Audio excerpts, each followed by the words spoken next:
sebagai dalam jabatan tahun 2022 Universitas Lambung Mangkurat. Hari ini saya akan melaksanakan pembelajaran dengan materi teks eksplanasi di kelas 11-9 hari Rabu 5 Oktober 2022 untuk penilaian uji kinerja. Selamat menyaksikan. Pagi. Pagi, Bu. Apa kabar kalian hari ini? Baik. Sebelum kita memulai pembelajaran hari ini, ada baiknya kita berdoa terlebih dahulu. Minta tolong ketua kelas untuk memimpin doa. Pembelajaran hari ini lebih baiknya kita melakukan doa terlebih dahulu sesuai dengan kepercayaannya masing-masing. Berdoa dimulai.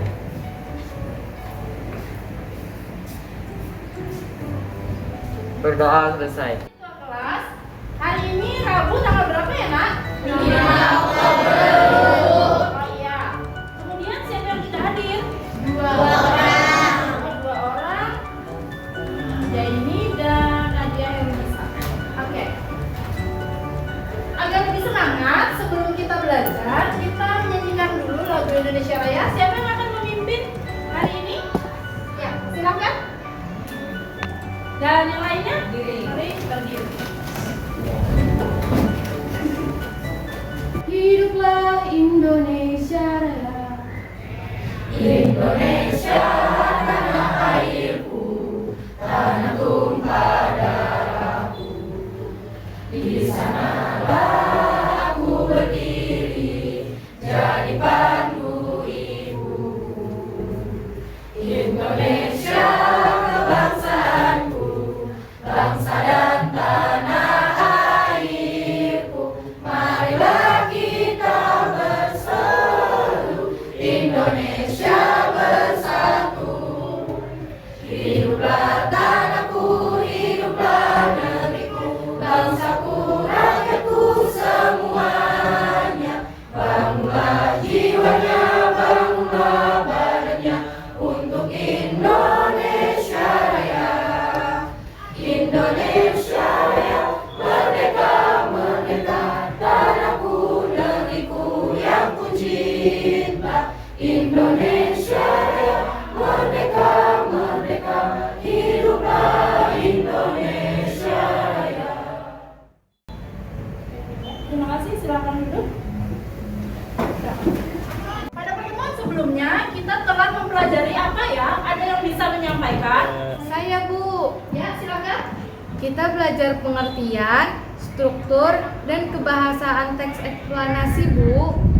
Oke, akan. Ya, Bu. Ya, silakan. Bagian pengertian dari teks eksplanasi.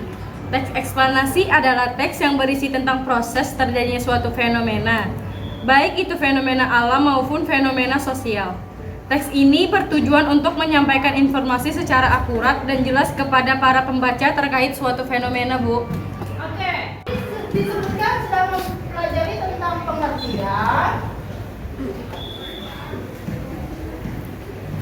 teks eksplanasi,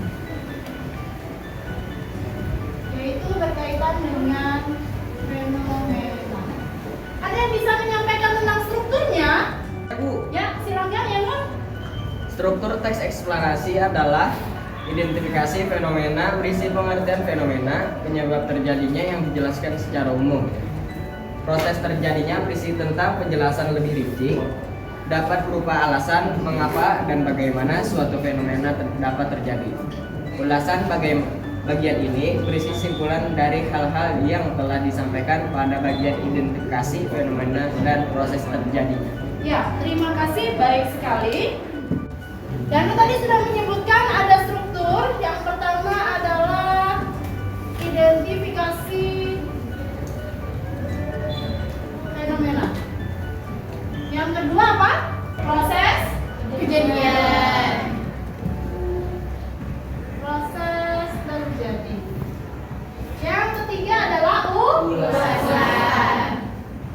Nah, kemudian setelah pengertian struktur, ada kaidah kebahasaan. Ada yang bisa menyebutkan? Saya, Bu. Silakan. Kaidah kebahasaan teks eksplanasi adalah 1. Kondisi kronologis kata penghubung urutan. 2. Konjungsi kausalitas kata penghubung sebab akibat. 3. Menggunakan istilah teknis untuk menjelaskan sesuatu. Oke, terima kasih. Nah, tadi temannya sudah menyampaikan ya, ada 3 juga. Yang pertama adalah konjungsi kronologis. Yang kedua apa? Konjungsi kausalitas. Konjungsi kausalitas. Dan yang ketiga adalah Istilah teknis. Iya, istilah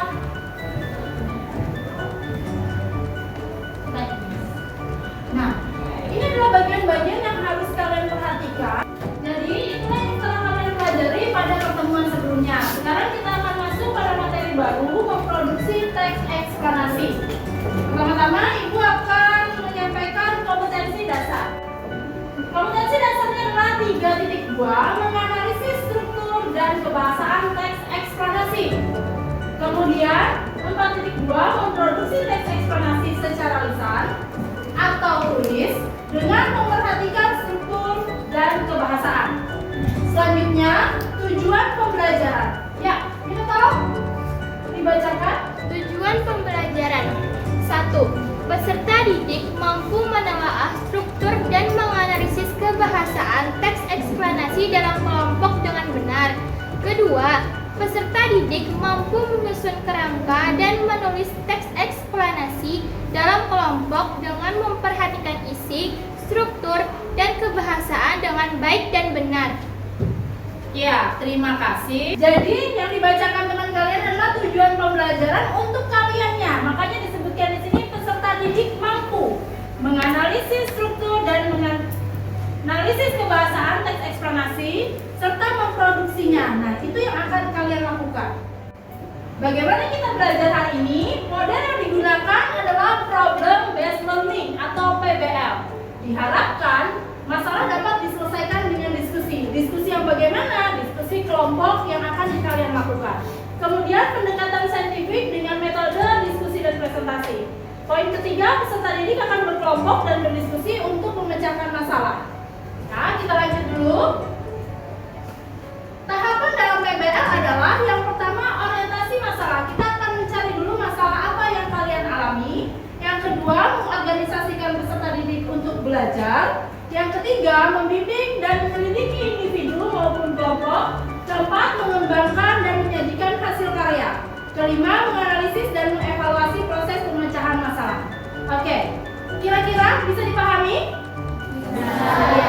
Terima kasih. Nah, kita akan saksikan video ini dulu.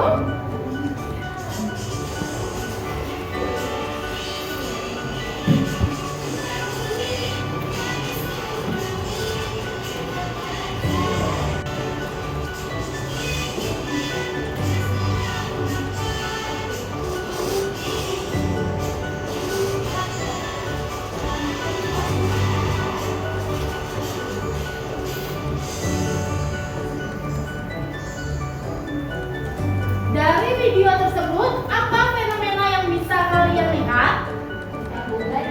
Iya, banjir. Kemudian ada apa lagi? Ada tsunami. Iya, lalu ada kebakaran. Termasuk dalam apa itu? Fenomena apa? Fenomena alam. Iya, fenomena alam. Coba kita lanjutkan dulu. Nah, perhatikan gambar berikut. Ya, ada 2 gambar yang ditampilkan. Yang pertama adalah kegiatan literasi di sekolah. Yang kedua adalah perundungan atau bullying. Nah, kalau tadi adalah fenomena alam, yang ini adalah fenomena sosial.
kita atau yang pernah dialami juga. Ya, tidak selalu kita yang mengalami, bisa jadi orang lain yang mengalami. Nah, kita perlu untuk mempelajari atau menuangkan sebagai bagian dari informasi yang bisa menjelaskan kepada orang lain. Kita lanjut pada fase 2, mengorganisasikan peserta didik untuk belajar. Pada bagian ini, kalian akan Ibu informasikan tentang pola pengembangan teks eksplanasi. Yang kedua adalah langkah-langkah menulis teks eksplanasi.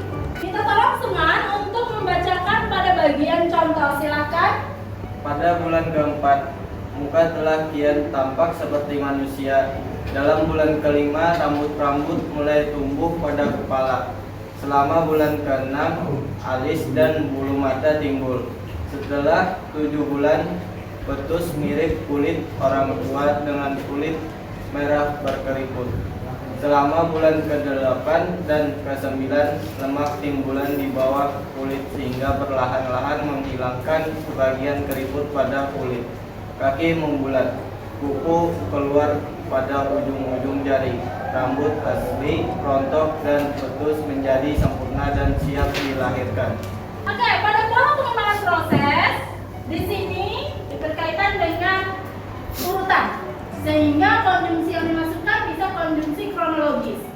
Ya, minta tolong ya Nur untuk membacakan langkah-langkah yang digunakan untuk pola pengembangan proses. Silakan. Mengetahui perincian-perincian secara menyeluruh, membagi proses tersebut menurut tahap-tahap kejadian, menjelaskan setiap urutan ke dalam detail yang tegas sehingga membaca dapat melihat seluruh proses itu dengan jelas. Ya, terima kasih. Selanjutnya, setelah pola pengembangan proses, kita lanjutkan pada pola pengembangan sebab akibat atau kausalitas. Ya, bisa dilihat di sini pola pengembangan ini membangun suatu teks dengan menghubungkan sebab dan akibat atau akibat dan sebab. Minta tolong Jaki bacakan contohnya. Gempa bumi melanda wilayah bagian selatan daerah istimewa Yogyakarta Sabtu 27 Mei 2006 pukul 5:54 waktu Indonesia Barat. Kekuatan gempa bumi tercatat 6,2 skala Richter pada kedalaman 17,1 km. Pusat gempa terletak pada posisi 25 km barat daya kota Yogyakarta. Gempa bumi ini mengakibatkan puluhan orang meninggal, beberapa orang luka-luka, sejumlah bangunan roboh dan mengalami kerusakan. Selain itu, dilaporkan juga terjadi longsoran dan kerusakan berat pada pemukiman dan bangunan lainnya di Kabupaten Bantul karena dekat dengan sumber gempa bumi. Oke, terima kasih Jaki. Selanjutnya kita akan melihat langkah-langkah menulis teks eksplanasi. A. Menentukan topik yang berupa proses terjadinya suatu fenomena. Artinya kalian harus menentukan fenomena apa. Kemudian mendaftar topik-topik sebagai ruang lingkupnya sesuai dengan topik utama. Setelah menentukan fenomenanya, kalian menentukan lagi topik-topik yang ada. Misalnya seperti proses terjadinya, penyebabnya. Kemudian menyusun kerangka teks, yakni dengan mengembangkan topik itu sesuai dengan struktur dari teks eksplanasi yang paragraf-paragrafnya bisa disusun secara kausalitas atau kronologis dan tahap penyuntingan. Sampai sini ada pertanyaan? Iya, terima kasih. Selanjutnya, sebelum kita masuk pada kegiatan berkelompok, silahkan kalian membuka Google Form dan mengerjakannya.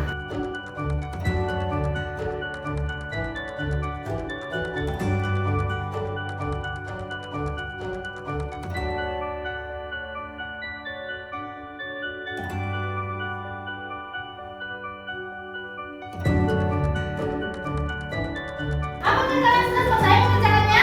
Sudah. Terima kasih. Sekarang kalian akan melakukan diskusi kelompok.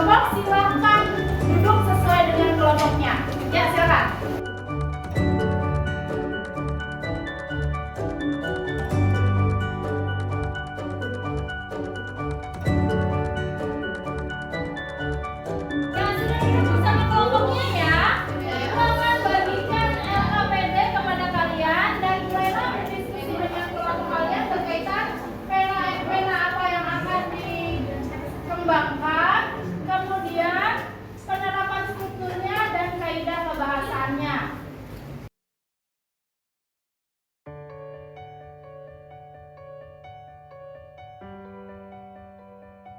Oke, silakan kalian mulai berdiskusi dengan kelompok kalian. Bagaimana kelompok ini? Fenomena apa yang diambil? Hujan. Mengapa mengambil fenomena hujan? Karena di sini sekarang itu sedang sering terjadi musim hujan. Dan itu pun yang termasuk peristiwa alam.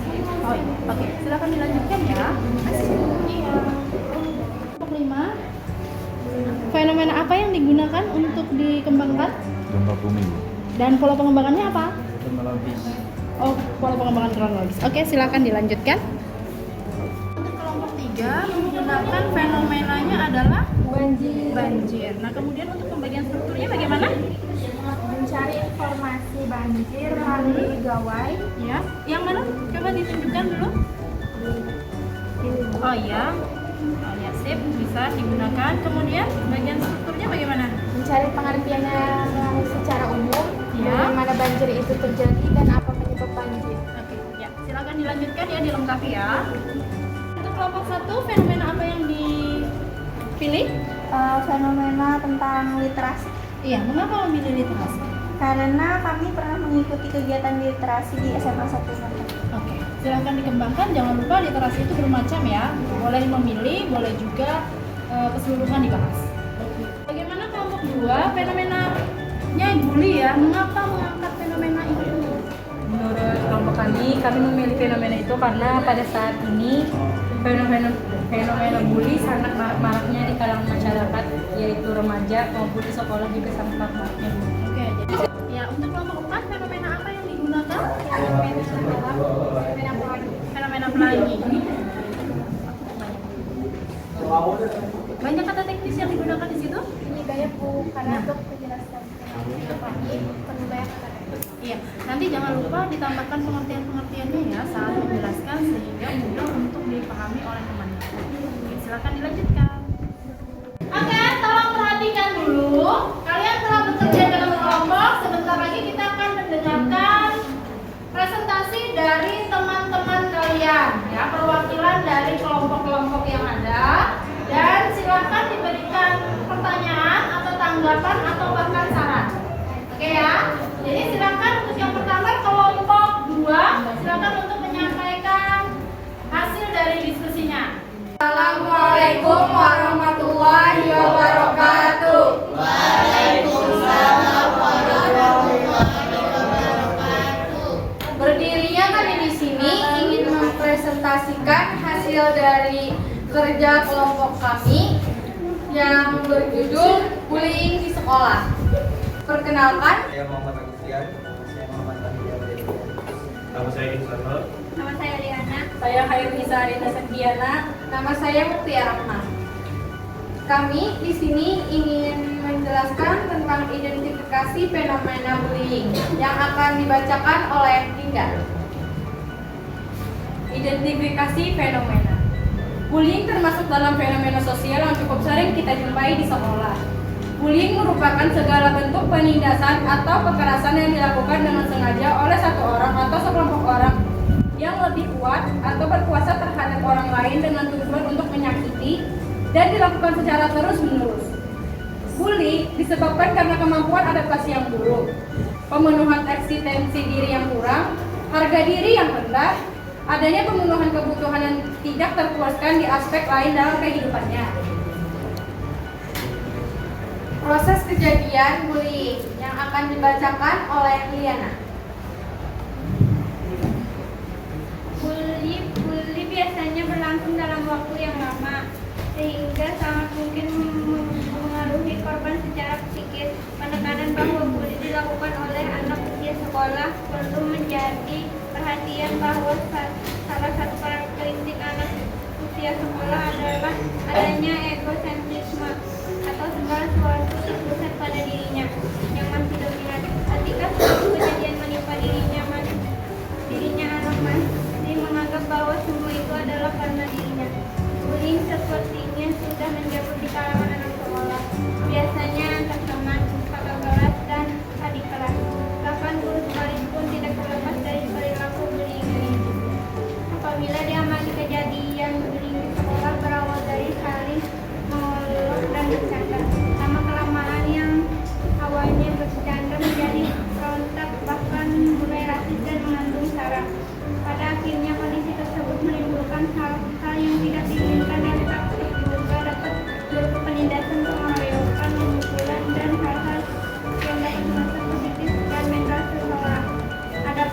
dari bullying bagi sang korban dapat mengalami depresi, rendahnya kepercayaan diri atau minder, pemalu, penyendiri, merosotnya prestasi akademik, merasa terisolasi dalam pergaulan, bahkan hal terparahnya adalah percobaan bunuh diri. Seriusan dampak perundungan ini harus menjadi perhatian dari berbagai kalangan karena tindakan bullying dapat menyakiti sampai membunuh korban. Selanjutnya, ulasan yang akan dibacakan oleh Isanul. Ulasan kejadian bullying di sekolah harus mendapatkan perhatian semua pihak, terutama warga sekolah, untuk menjaga bahkan membasmi perbuatan tersebut. Berupa akibat bullying tak mudah untuk dipulihkan. Berusaha untuk tidak meremehkan pengaduan dari korban perhubungan. Semoga di sekolah tidak ada bullying yang berujung ke jalan hukum dan mempermalukan anak-anak sekolah. Stop bullying dan prestasi. Sekian dari presentasi kami. Apakah ada pertanyaan? Silakan kelompok 3 untuk menyampaikan pertanyaan atau saran. Apakah yang dimaksud dengan bullying verbal? Bullying verbal adalah bentuk perundungan dengan menggunakan kata-kata pernyataan atau panggilan yang menghina secara lisan. Tindakan ini bertujuan untuk meremehkan, merendahkan, mengintimidasikan, dan menyakiti korbannya. Bagaimana tanggapannya oleh Najwa? Sangat bagus. Terima kasih. Terima kasih, berikan dulu tepuk tangan untuk kelompok 2. Selanjutnya kelompok 4 akan mempresentasikan hasilnya. Assalamualaikum warahmatullahi wabarakatuh. Waalaikumsalam warahmatullahi wabarakatuh. Kami dari kelompok 4 ingin mempresentasikan hasil kerja kelompok kami yang berjudul Teks Eksklamasi membahas tentang pelangi. Sebelumnya perkenalkan, nama saya Nasari Karyati. Nama saya Putri Kusmaningrum. Nama saya Nurulisa. Nama saya Nurul Iza. Identifikasi fenomena pelangi yang akan dibacakan oleh Putri. Pelangi adalah fenomena alam yang disebabkan oleh refleksi, refraksi, dan difraksi cahaya dalam tetesan air yang menghasilkan spektrum cahaya yang muncul di langit. Pelangi biasanya berbentuk busur melingkar berwarna-warni. Pelangi yang disebabkan oleh sinar matahari selalu muncul di bagian langit yang berhadapan langsung dengan matahari. Pelangi biasanya terjadi setelah turun hujan. Proses kejadian. Salah satu sifat cahaya adalah dapat dibiaskan. Sifat inilah yang menjadi awal mulanya terjadinya pelangi setelah hujan. Pelangi akan terjadi apabila cahaya mengalami pembiasan ketika cahaya matahari terkena hujan. Saat pembiasan, cahaya matahari terjadi cahaya yang dibelokkan akan berpindah tempat ke arah lain dari perjalanan satu medium ke medium lainnya, ke udara ke air. Ketika cahaya matahari melewati tetesan air, cahaya tersebut akan dibelokkan sehingga membuat warna-warna tersebut berpisah dengan warna lainnya. Variasi warna pelangi itu muncul karena adanya pembiasan cahaya putih yang dihasilkan matahari. Ketika cahaya yang mengandung berbagai spektrum warna itu memasuki butiran air, warna-warna itu muncul. Pelangi hanya dapat dilihat pada saat hujan dan disertai cahaya matahari. Posisi pengamat juga menentukan, yaitu di antara hujan dan sinar matahari. Saat sinar matahari ada di belakang pengamat, sehingga akan terjadi garis lurus antara matahari, pengamat, dan busur pelangi, maka terbentuklah menjadi pelangi dan hasil proses pembiasan tadi.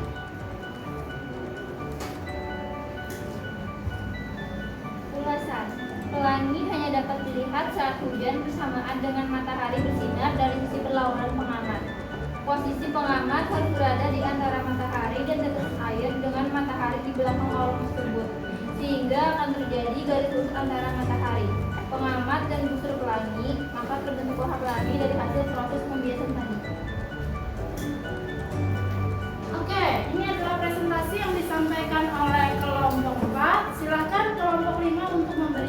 tanggapannya. Ya, silakan. Mengapa warna pelangi itu beragam? Jawabannya, pelangi muncul karena butiran-butiran air hujan yang bertebaran di atmosfer pada saat sebelum atau setelah hujan karena sinar matahari. Sinar matahari akan dipatahkan oleh butiran-butiran air hujan. Pada saat itu, titik air hujan membiasakan cahaya dan menghasilkan deretan warna yang berbeda-beda dinamakan spektrum. Oke, bagi kelompok 5 apakah sudah jelas? Ada saran yang bisa disampaikan untuk kelompok 4? Saya pada teks eksplanasi yang kalian buat, jika memuat kata teknik seharusnya dikasih penjelasan juga agar kami bisa lebih memahami apa teks yang kalian buat. Oke, terima kasih. Itu menjadi masukan untuk kelompok 4. Nanti setelah ini bisa diperbaiki ya. Beri tepuk tangan dulu untuk kelompok 4 yang telah menyaksikan. Terima kasih. Selanjutnya penampilan terakhir dari kelompok 6 dipersilakan untuk mempresentasikan hasil diskusinya. Silakan. Assalamualaikum warahmatullahi wabarakatuh. Waalaikumsalam warahmatullahi wabarakatuh. Ya, kami dari kelompok 6 akan mempresentasikan tentang fenomena yaitu hujan. Sebelum mempresentasikan, kami akan memperkenalkan diri sebelum itu. Dengan saya, Yanor. Saya Saura Nur Salsabila. Saya Salsabila Adil. Saya Siti. Apa yang penting ada saya Dewa Artina. Saya Tupelan Hamsi. Identifikasi fenomena akan dibacakan oleh Saura.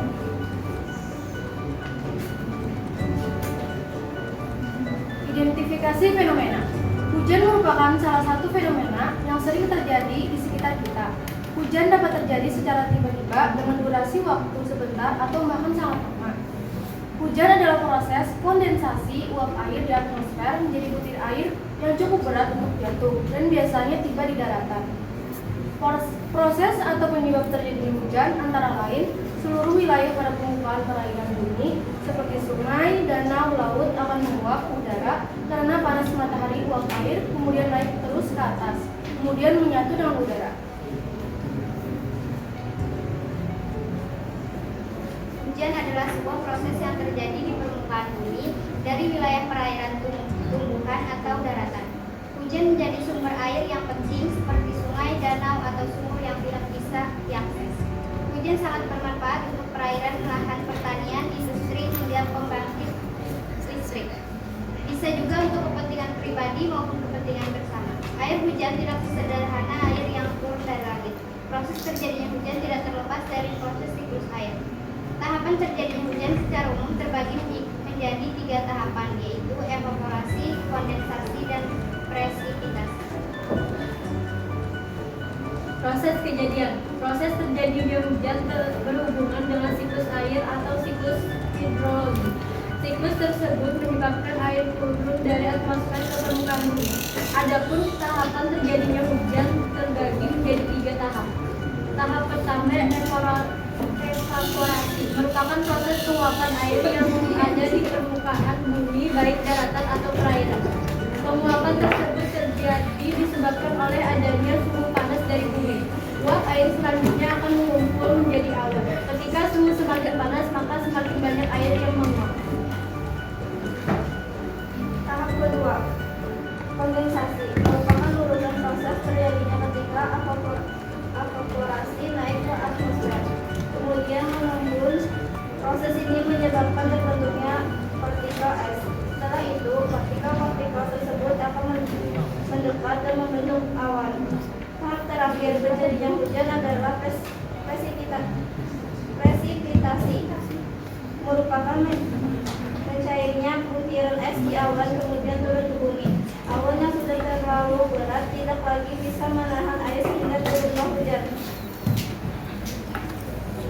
Ulasannya. Jadi peristiwa dari turunnya hujan tersebut terbentuk karena adanya proses penguapan yang berasal dari sungai, laut, ataupun danau yang kemudian menyatu dengan udara. Semakin banyak air yang terkumpul, maka awan tersebut akan berwarna gelap atau kelabu yang disebut biru. Apabila awan sudah terlalu berat, maka butiran-butiran air tersebut akan jatuh menjadi hujan. Apakah ada tanggapan dari presentasi kami atau pertanyaan?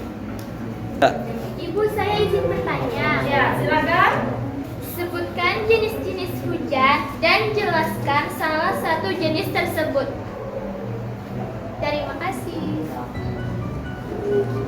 Silakan untuk jawabannya.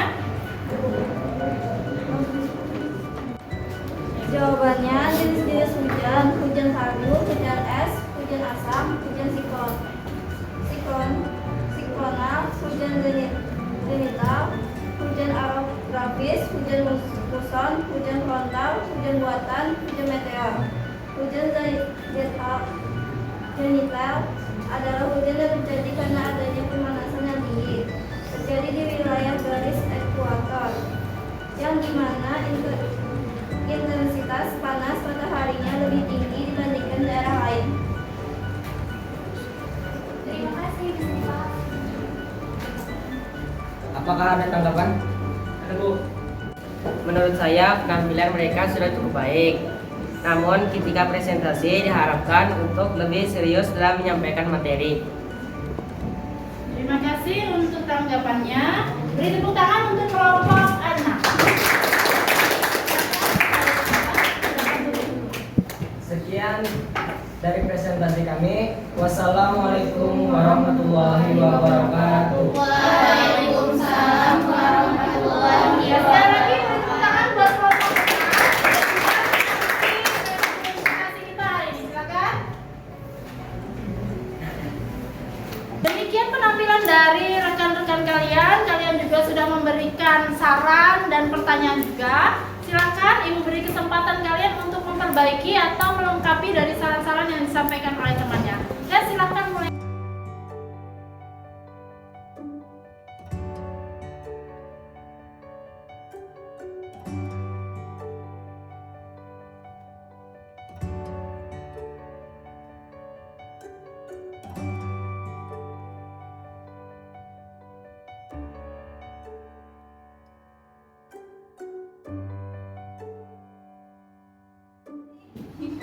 Oke, kalian telah melakukan evaluasi dari hasil presentasi kalian. Kita akan masuk pada bagian simpulan. Apa yang telah kita pelajari hari ini? Saya, Bu. Ya, silakan. Hari ini kami telah belajar menulis teks eksplanasi yang disusun sesuai struktur dan kaidah kebahasaan, Bu, serta mempresentasikan dan mendapatkan masukan dari teman-teman.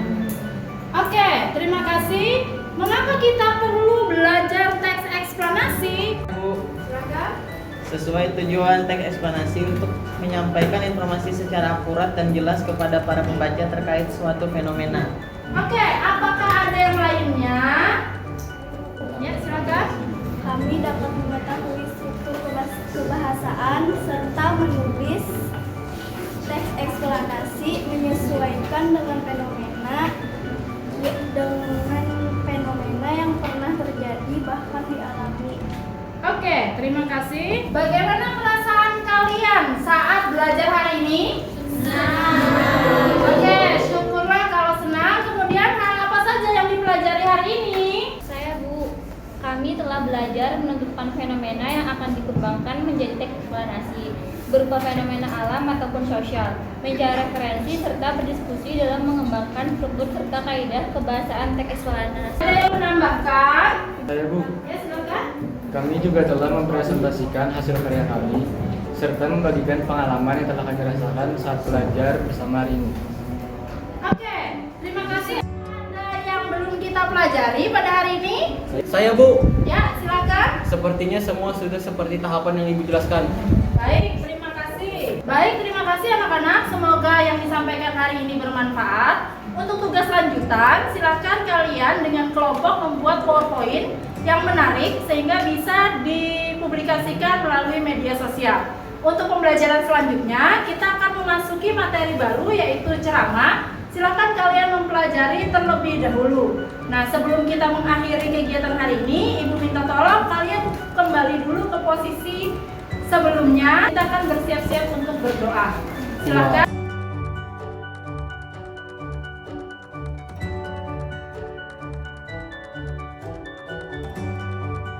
Sebelum menutup kegiatan hari ini, kita akan berdoa bersama. Silakan ketua kelas untuk memimpin doa. Silakan.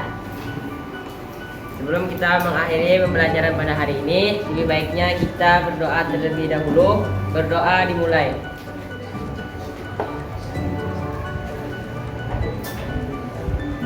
Berdoa selesai.